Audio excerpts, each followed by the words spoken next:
नमस्कार मेरे देश के बेहतरीन नौजवानों।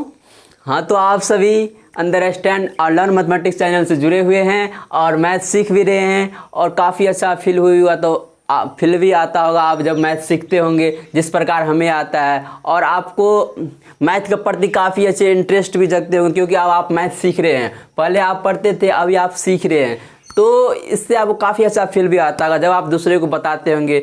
जब आपसे क्वेश्चन पूछता है, जब आप उसको बता देते, सॉल्व कर देते, तो काफ़ी अच्छा फील होता है। हमें भी मैथ आता है, तो ऐसा ही क्रिएटिविटी आपके अंदर हम डेवलप कर रहे हैं यहाँ पे, और मुझे उम्मीद है कि आप सबको काफ़ी अच्छा एंजॉय आता होगा मैथ सीखने और सिखाने में जिस प्रकार हमें आता है। तो जैसे कि आपको एपी में आज हम जीपी स्टार्ट करने वाले ज्योमेट्रिक प्रोग्रेशन, जैसे कि हमने एपी में सारे चीज़ डिस्कस किए। एपी में काफ़ी अच्छे कॉन्सेप्ट क्लियर किए और बिल्कुल छोटे छोटे बेसिक्स से लेकर हमने जेईई मेन लेवल तक का क्वेश्चन क्रिएट किए, और सारे क्वेश्चन को हमने अच्छे तरीके से हर एक क्वेश्चन में हम आपको सिखाने का प्रयास किए थे। अच्छे कॉन्सेप्ट, जो भी छोटे छोटे कॉन्सेप्ट थे वो हमने सारे क्लियर किए आपको। ठीक उसी प्रकार आज हम जीपी स्टार्ट करने वाले हैं, लेकिन जो एपी में इतने सारे क्वेश्चन किए थे, लेकिन जीपी में उतने सारे क्वेश्चन का फॉर्म नहीं बन पाते हैं। उसके पीछे का रीज़न क्या है? जीपी में लिमिटेशन क्रिएट हो जाता है। वो क्या लिमिटेशन क्रिएट होता है वो जब हम जीपी के बारे में पढ़ेंगे तब वहाँ पे जानेंगे। और साथ ही साथ जीपी में आज जीपी के प्रॉपर्टीज़ के बारे में जानेंगे। जैसे कि एपी में हमने एपी का प्रॉपर्टी जाने थे, तो ठीक उसी प्रकार आज हम जीपी का प्रॉपर्टी जानेंगे। जीपी में जनरल टर्म कैसे क्रिएट होता है, जैसे कि एपी में जाने थे, इसके एसएन का फॉर्मूला प्रूव किए थे एपी में, ठीक उसी प्रकार आज जीपी में भी एसएन का फॉर्मूला प्रूव करेंगे। और ये भी साथ ही साथ देखेंगे कि जीपी जब सीरीज इंक्रीजिंग हो जीपी में, तो उस केस में सम ऑफ इन्फिनिटी टर्म्स निकल सकता है कि नहीं निकल सकता है। और साथ ही साथ जब डिक्रीजिंग सीरीज हो उस केस में देखेंगे जीपी का सम कैसे आएगा, कब क्या होगा, किस लिमिटेशन जीपी में है तो क्या है, उसके पीछे का लॉजिक क्या है, वो सारे चीज़ आज हम डिस्कस करेंगे। और साथ ही साथ देखेंगे जब हम जीपी का प्रॉपर्टीज पढ़ेंगे तो जो सीरीज जीपी में होगा और उसमें हम लॉग लगा दे, सारे टर्म में लॉग से मल्टीप्लाई कर देते हैं तो वो एपी में हो जाता है। ये तो काफ़ी इंटरेस्टिंग बात है, लेकिन ये कैसे होता है ये भी आज सीखेंगे। तो चलिए, जैसे कि आपको हर क्लास में बोलते आ रहे हैं, मेरा वीडियो आपको काफ़ी अच्छे कॉन्सेप्ट क्लियर करने के लिए आपको बेस्ट होता है, ताकि आप छोटी छोटी कॉन्सेप्ट को इग्नोर न करें। क्योंकि जेईई मेन में जो है अधिकतर स्टूडेंट छोटे छोटे कॉन्सेप्ट को इग्नोर कर देते हैं। जैसे कि हमने जब एपी का क्वेश्चन से सॉल्व कर रहे थे, वहाँ पर हमने देखा ये छोटी छोटी कॉन्सेप्ट से कितना अच्छे क्वेश्चन फ्रेम हुआ था। मेरा बेसिक क्वेश्चन भी आपके लिए एक अच्छे कॉन्सेप्ट के साथ खेल रहा था। ठीक उसी प्रकार यही एनटीए वाले जो क्वेश्चन फ्रेम करते तो वो जानते हैं स्टूडेंट और टीचर क्या मिस्टेक करेंगे, क्या छोड़ेंगे, वो जानते हैं क्योंकि उनको पता है, उनको अनुभव है, क्योंकि वो 40-45 साल से क्वेश्चन फ्रेम कर रहा है और आप 1-2 साल से तैयारी कर रहे हैं, तो वो जानता है बच्चे कहाँ मिस्टेक करेंगे। तो इसीलिए एनटीए वाले हमेशा छोटे छोटे कॉन्सेप्ट को लेके एक नया क्वेश्चन फ्रेम करता है, जिसमें अधिकतर बच्चे कंफ्यूज हो जाता है क्योंकि वो छोटे छोटे कॉन्सेप्ट को इग्नोर किए होते हैं। यही कारण है कि जेईई मेन जो है रिजेक्शन का एग्ज़ाम बन गया है। रिजेक्शन यानी रिजेक्टेड होने का, जैसे कि 9,90,000 स्टूडेंट क्या हो जाता है, रिजेक्ट हो जाता है, 10 लाख स्टूडेंट एग्ज़ाम देते हैं, इसीलिए इसे रिजेक्शन का एग्ज़ाम कहा जाता है। लेकिन मेरे कहने के अनुसार ये बिल्कुल ईजी एग्ज़ाम है जब आप प्रॉपर तरीके से इसे पढ़ेंगे, हर एक छोटे छोटे कॉन्सेप्ट को इग्नोर नहीं करेंगे, अच्छे से उस छोटे छोटे कॉन्सेप्ट पे एकदम एफर्ट लगाएंगे, तो ये बिल्कुल ही इजी सब्जेक्ट है, यानी कि बिल्कुल ही इजी एग्ज़ाम है। तो जब भी तक आपको ये सारे कॉन्सेप्ट अच्छे से क्लियर नहीं हो जाएंगे, ये बेसिक जितने हमें पढ़ा रहे हैं, वो तभी तक आप मैथ में एंजॉय नहीं कर सकते। मैथ के प्लेटफॉर्म पे आप डांस नहीं कर सकते। डांस करने के इन सेंस आगे के चैप्टर में आप एंजॉय नहीं कर सकते हैं। तो ये 4 बेसिक चैप्टर हो रहा है, पढ़ाई 3 खत्म हो गया है, 4था अब चल रहा है, और मुझे उम्मीद है कि आप इसे अच्छे से क्लियर करेंगे और अच्छे से क्लियर होना भी चाहिए। तो जैसे कि आपको हम बता रहे हैं कि हर वीडियो में आपको बताते आ रहे हैं, इस वीडियो को शेयर ज़रूर कीजिएगा। हो सकता है आपके शेयर के कारण से किसी को हेल्प मिल जाए, हो सकता है आपने शेयर किया और उनको छोटे छोटे कॉन्सेप्ट में कन्फ्यूजन था और किसी कारणवश आपके वीडियो शेयर करने के कारण से उनको हेल्प मिल गया। तो ये आपको शेयर करना चाहिए, क्योंकि मैं तो हमेशा कहते आ रहा हूँ आपको शेयर कीजिए, क्योंकि आप रिश्तेदार से, दोस्त से या किसी से भी आप शेयर करेंगे तो वो आपके थ्रू आपके साथ क्वेश्चन भी डिस्कस कर सकते हैं। तो भैया ये जो आप भेजे ये लेक्चर में ये क्वेश्चन क्या बता रहा है, ये यहाँ पे नहीं समझ में आया, आप भी बताओ। तो आप भी वहाँ पे बताएंगे तो आपको भी काफ़ी अच्छा फील होगा, भाई हमसे भी तो कोई पूछ रहा है क्वेश्चन, अब आप उसका जवाब देते होंगे, वाह कितना मज़ा आएगा। जब आपसे कोई दूसरा क्वेश्चन पूछता है आप उसको अच्छे से उसका कॉन्सेप्ट क्लियर कर देते हैं, तो काफ़ी मज़ा आता है। ठीक उसी प्रकार आपको हमेशा ये वीडियो शेयर करते रहना चाहिए, टाइम पे साथ, हमेशा तो मत कीजिए लेकिन टाइम पे साथ ज़रूर शेयर कीजिए, और ताकि किसी को हेल्प मिल सके। क्योंकि हम आपको यहाँ पे आपका प्रॉब्लम क्रिएट करने तो नहीं आए, हम आपका प्रॉब्लम सॉल्व करने आए हैं। तो आप भी दूसरे का प्रॉब्लम सॉल्व कीजिए, चाहे वो कोटा में पढ़ता हो, चाहे पटना में पढ़ता हो, चाहे दरभंगा में पढ़ता हो सके छोटे कॉन्सेप्ट में उसको प्रॉब्लम हो, आपको क्या पता है उसको क्या प्रॉब्लम होगा। लेकिन फिर भी मेरे वीडियो शेयर करने से हो सकता है उनको थोड़ा भी हेल्प मिल जाए, तो समझिए एक आपके थ्रू हेल्प हो गया। तो चलिए, जैसे कि हम आपको हेल्प करते आ रहे हैं, ठीक उसी प्रकार आप भी वीडियो शेयर करके दूसरे को हेल्प कीजिए, और मुझे उम्मीद है कि आप ज़रूर शेयर करते होंगे। और चलिए स्टार्ट करते जीपी में एक्चुअली कुछ नहीं है, जैसे कि एपी में पढ़ते आ रहे हैं, तो एपी आप अच्छे से आ गए तो समझिए जीपी भी आपको अच्छे से आ जाएगा। जीपी यानी कि geometric progression, geometric progression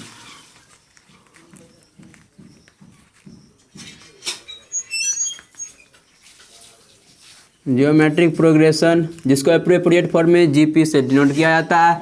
geometric progression इसका डिफिनेशन जानते हैं।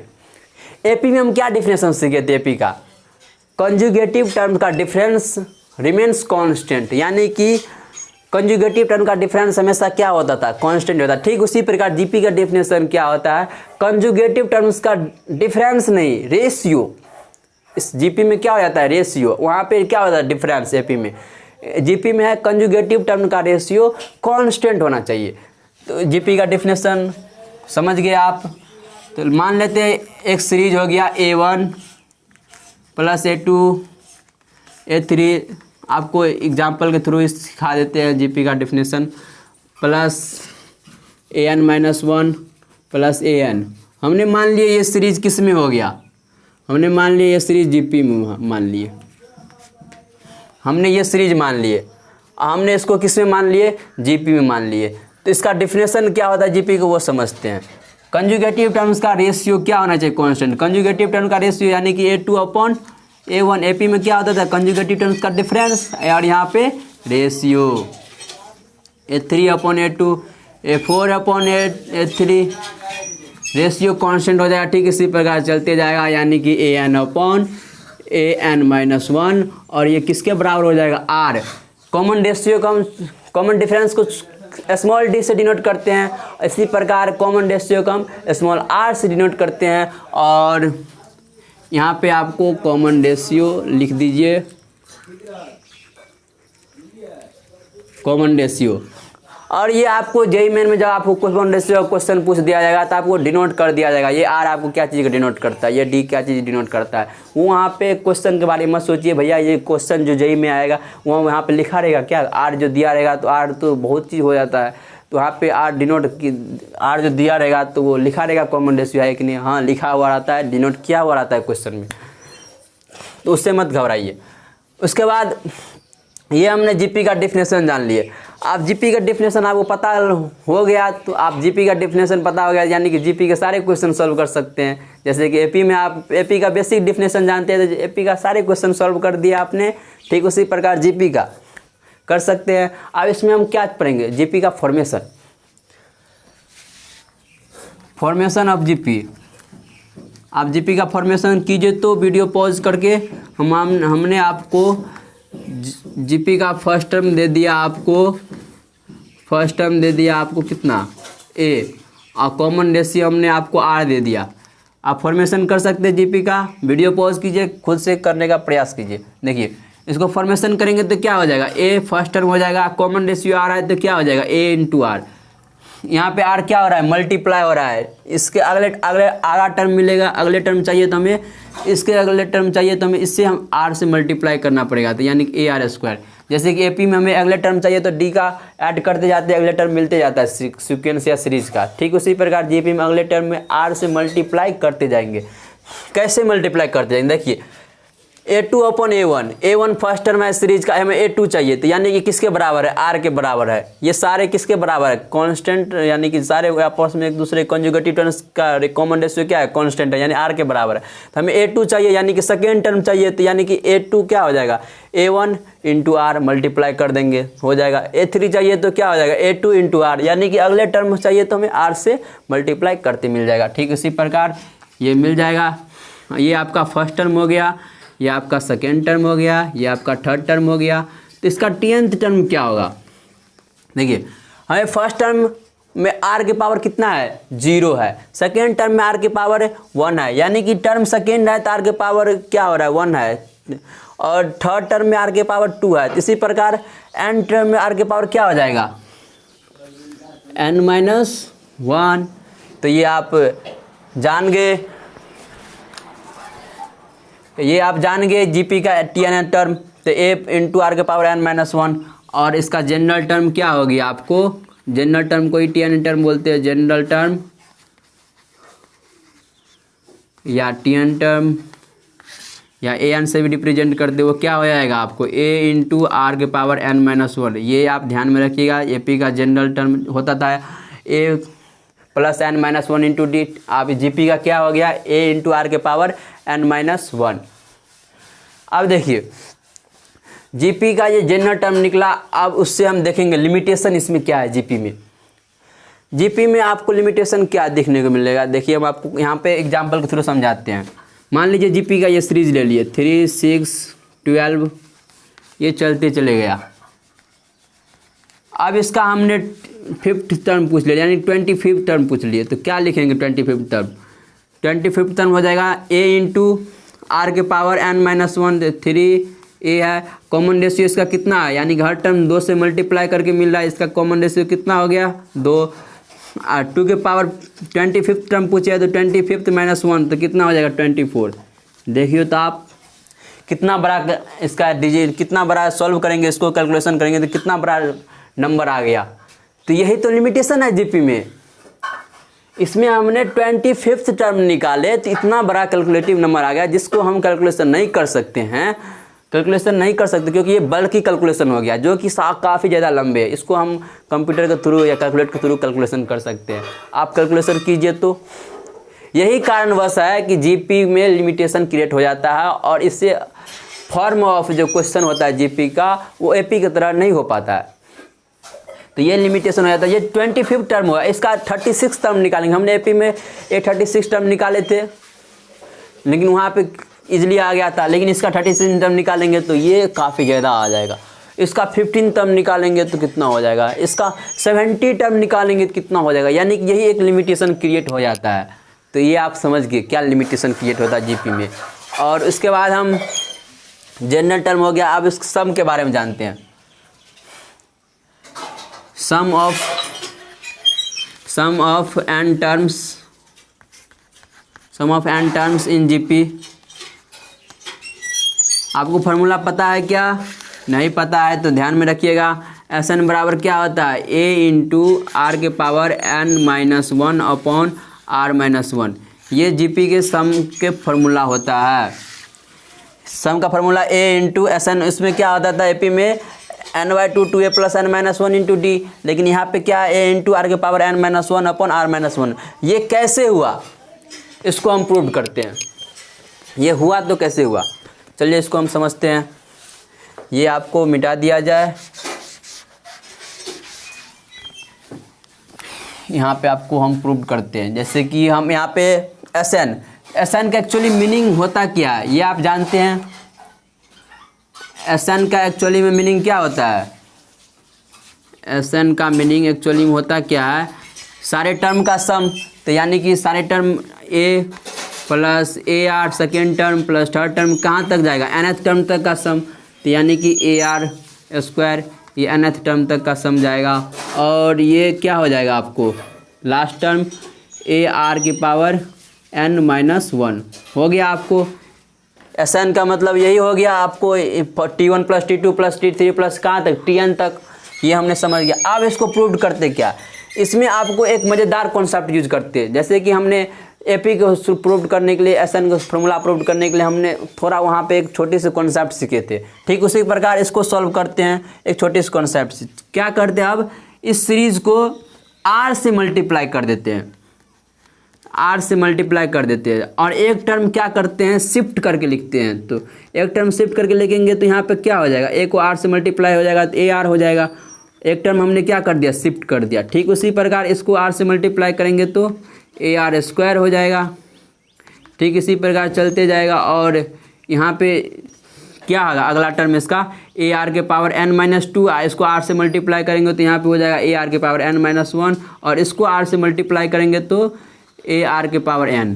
हमने क्या किया r से मल्टीप्लाई कर दिया इस सीरीज को और एक टर्म शिफ्ट करके लिखे।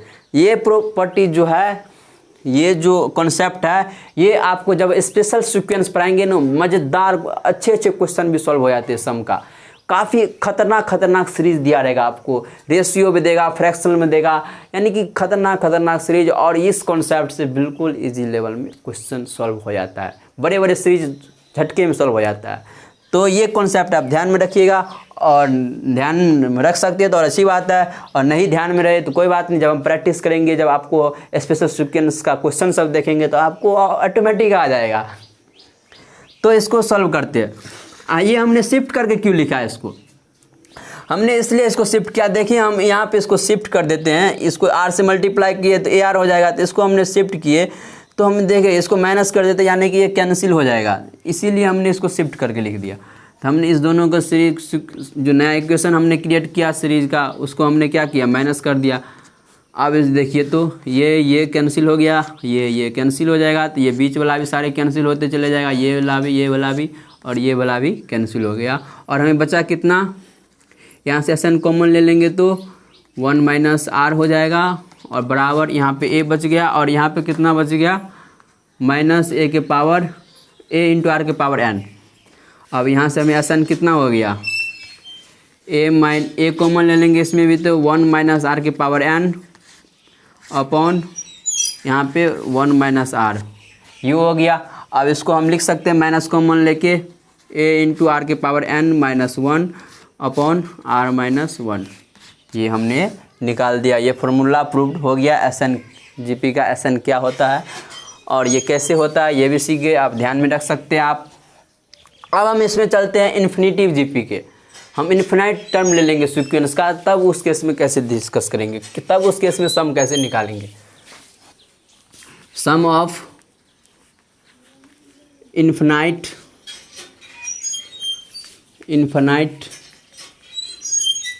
सम of infinite terms in GP. जब हम इन्फिनाइट टर्म्स लेंगे तब जीपी में क्या होगा, देखिए हम आपको एक एग्जाम्पल के थ्रू समझाने का प्रयास करते हैं। हमने क्या कर लिए, इन्फिनाइट टर्म्स का कहता है सम निकालने के लिए। कोई सीक्वेंस जो है, सीरीज जो है वो इन्फिनिटी तक जा रहा है, इन्फिनिटी तक, और उसका सम हमें कहता है निकालने के लिए। तो वो कैसे सॉल्व करेंगे, हम आपको एग्जाम्पल के थ्रू समझाते हैं। एक बार हम क्या लेते हैं, ये आप ध्यान में देखिएगा, ये आपको यहाँ समझाते हैं, बिल्कुल क्लियर समझ में आएगा। देखिए हम एक सीरीज ले लिए, इंक्रीजिंग सीरीज a1 + 2 + 4 + 8 प्लस, यानी कि इंक्रीज करते जा रहा है। यानी हमें इन्फिनिटिव का हमें चाहिए ना, इन्फिनिटिव टर्म्स का इन्फिनिटिव, यानी कि sum of infinitive terms in GP, यानी कि इन्फिनिटिव टर्म्स तक का सम हमें चाहिए। तो इसको हम सॉल्व करते हैं। देखिए ये जीपी है, इसका कॉमन रेशियो कितना है, 2 से मल्टीप्लाई करके मिला, यानी कॉमन रेशियो इसका क्या है, r है। r क्या है, 2 है, r नहीं है 2 है। और देखिए ये आपको इन्फिनिटी तक जा रहा है। अब देखिए इसका हम सम निकालेंगे, इस सीरीज का निकलेगा क्या, पॉसिबल है निकलने के लिए, नहीं है। क्यों नहीं है, क्योंकि इसमें लिमिटेशन क्रिएट हो जाता है। इसका हम इन्फिनिटी टर्म बता भी नहीं सकते हैं, तो सोचिए हम इसका इन्फिनिटिव सम कैसे बता सकते हैं। जी सही पकड़े आप। इस सीरीज का हम यदि हम इसका इस सीरीज का देखें, हम 25th टर्म निकालते हैं या 11th टर्म निकालते हैं इसका, इस 11 टर्म इसका क्या हो जाएगा, फर्स्ट टर्म ए और आर के कितना है कॉमन रेशियो 2 के पावर n-1, तो कितना हो जाएगा 11 - 10, यानी इतना बड़ा वैल्यू आ गया। T11th हमें टर्म आया है, सम नहीं आया है, 11 टर्मों का सम नहीं आया है, 11वां टर्म आया है इतना। तो सोचिए इसका सम निकाल सकते हैं क्या? सम निकालने के बाद छोड़िए, 11th टर्म आया है आपको इतना बड़ा वैल्यू इसका कैलकुलेटिव वैल्यू। और सोचिए इसका इन्फिनिटिव टर्म, यानी कि इन्फिनिटिव जैसे कोई चीज़ होता ही नहीं है। आप जितना बोलोगे उससे हम आगे चल जाएंगे, आप जितना बोलोगे फिर भी हम उससे आगे चल जाएंगे, यानी कि इन्फिनिटिव जैसे टर्म कोई होता ही नहीं है, लेकिन फिर भी उसका कहता है सम निकालने के लिए पॉसिबल है क्या? नहीं है। तो ये इंक्रीजिंग सीरीज में हो गया, आपको इंक्रीजिंग जीपी का हो गया। इस केस में हम इसका सम इन्फिनिटिव टर्म का सम नहीं निकाल सकते, क्योंकि इसका इन्फिनिटिव टर्म बता भी नहीं सकते हैं। इसका 11th टर्म हमें इतना आया, तो इन्फिनिटिव टर्म बता सकते हैं क्या? नहीं बता सकते। चलिए अब हमको इसको डिक्रीजिंग जीपी करते हैं, यानी कि डिक्रीजिंग सीरीज में जीपी करते हैं। तो इसको कैसे सोल्व करें? हम मान लेते हैं इसी को डिक्रीजिंग बना देते हैं, इसी सीरीज को हम डिक्रीजिंग बना दिए, तो ये 1/2, ये 1/4, ये 1/8, ये होते चले गया।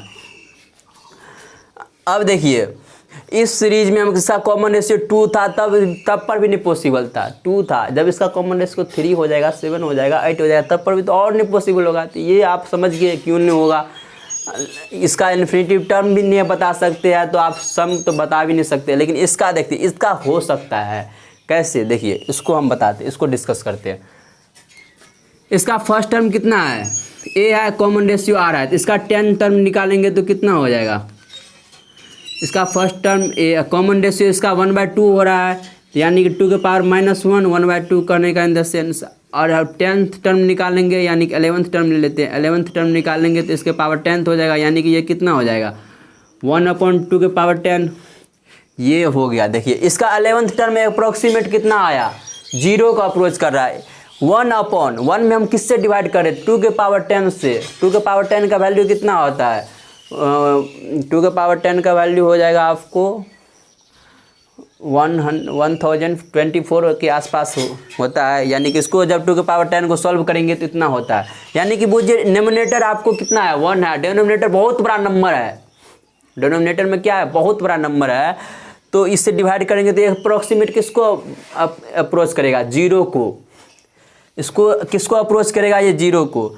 अब देखिए इसका 11th टर्म कितना आ गया, 0 को अप्रोच कर रहा है, यानी कि इसका जो 12th टर्म निकालेंगे, इसका 13th टर्म निकालेंगे तो वो भी किसको अप्रोच करेगा, 0 को। डिक्रीजिंग होते जा रहा है, यानी कि 0 समथिंग 0.000 समथिंग होते जाएगा, लेकिन 0 को अप्रोच करते हुए जा रहा है। तो यानी कि इसमें फाइनाइट वैल्यू हो रहा है। फाइनाइट वैल्यू क्या हो रहा है, 0 को अप्रोच तो कर रहा है, लेकिन इसमें तो कुछ भी नहीं, इसमें तो ऑलरेडी बहुत बड़ा नंबर आ रहा है, लेकिन इसमें फाइनाइट तो हो रहा है, 0 को तो अप्रोच भी तो कर रहा है। तो इसका इस डिक्रीजिंग सीरीज का सम पॉसिबल है इन्फिनिटिव टर्म्स में। तो इसको समझते हैं। अब इसका सम कैसे निकालेंगे, देखिए ये मान लीजिए डिक्रीजिंग सीरीज है, ये मान लीजिए आप डिक्रीजिंग सीरीज है, तो ये क्या हो रहा है, डिक्रीज होते हुए जा रहा है, यानी कि कैंसिल ये होते हुए चले जाएगा, आगे ये टर्म आएगा कैंसिल होते हुए चले जाएगा, कैंसिल होते हुए चलेगा, लास्ट में बचेगा क्या, यही बचेगा, यही बचेगा ना, क्योंकि इसका कॉमन रेशियो क्या है, हाफ, यानी कि हाफ है, यानी कि 1 से क्या है, छोटा है। तो यानी इसमें क्या बचेगा, ये डिक्रीजिंग इन्फिनिटी तक जा रहा है, डिक्रीजिंग सीरीज है, तो ये आपस में कैंसिल होते हुए चले जाएगा, लास्ट में क्या बचेगा, ए बचेगा। और SN बराबर क्या हो जाएगा, a × r के पावर a बाय SN। इसका फॉर्मूला क्या हो जाएगा, a बाय 1 - r हो जाएगा। और ये किस केस में होगा, एब्सोल्यूट वैल्यू, यानी कॉमन रेशियो का एब्सोल्यूट वैल्यू, यानी कि मॉड 1 < 1। ये sum of infinitive terms in GP किस केस में हो जाए, जब कॉमन रेशियो जो होगा 1 से छोटा होगा, तो उस केस में ये होगा। तो ये आप समझ गए, मुझे उम्मीद है कि ये आप समझ गए होंगे। और ये आप SN का फॉर्मूला क्या होगा, a/1 - r, या आप इस तरह भी सॉल्व कर सकते हैं इसको।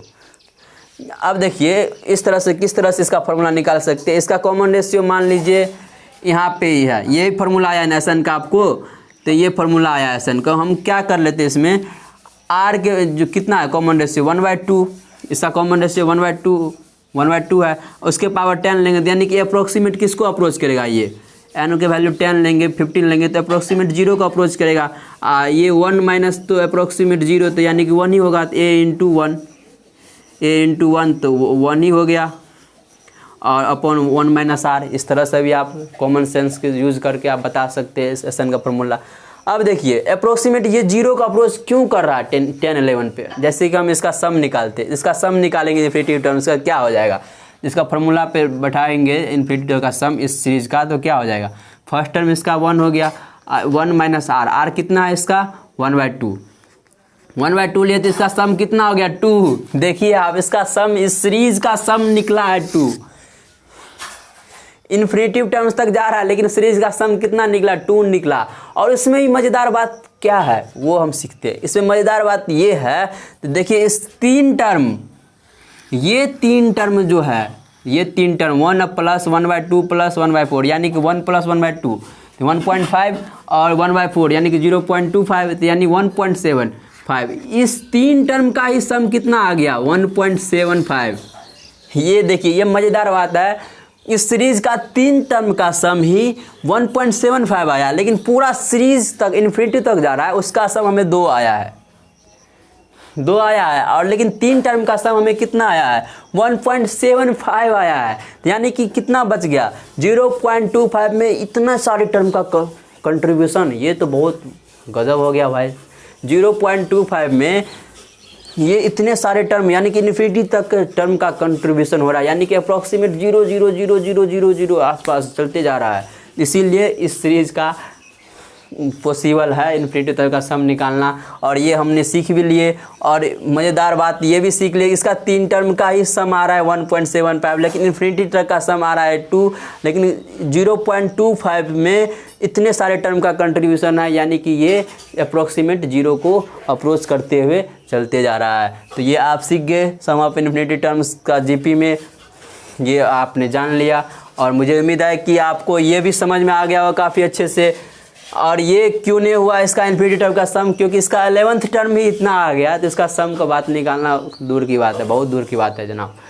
तो इसीलिए इसमें कुछ लिमिटेशन हो जाता है, और अच्छे अच्छे क्वेश्चन जैसे कि एपी में फ्रेम होता है, फॉर्म क्वेश्चन का फॉर्म वो नहीं हो पाता, लेकिन फिर भी हम इसमें अच्छे अच्छे क्वेश्चन करेंगे जो कि पॉसिबल है। इसमें सारे क्वेश्चन हम अच्छे से डिस्कस करेंगे।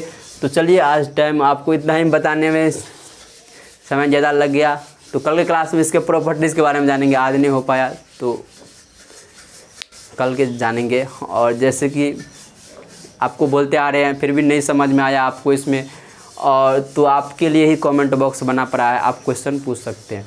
चलिए धन्यवाद, और लाइक शेयर सब्सक्राइब ज़रूर कीजिएगा।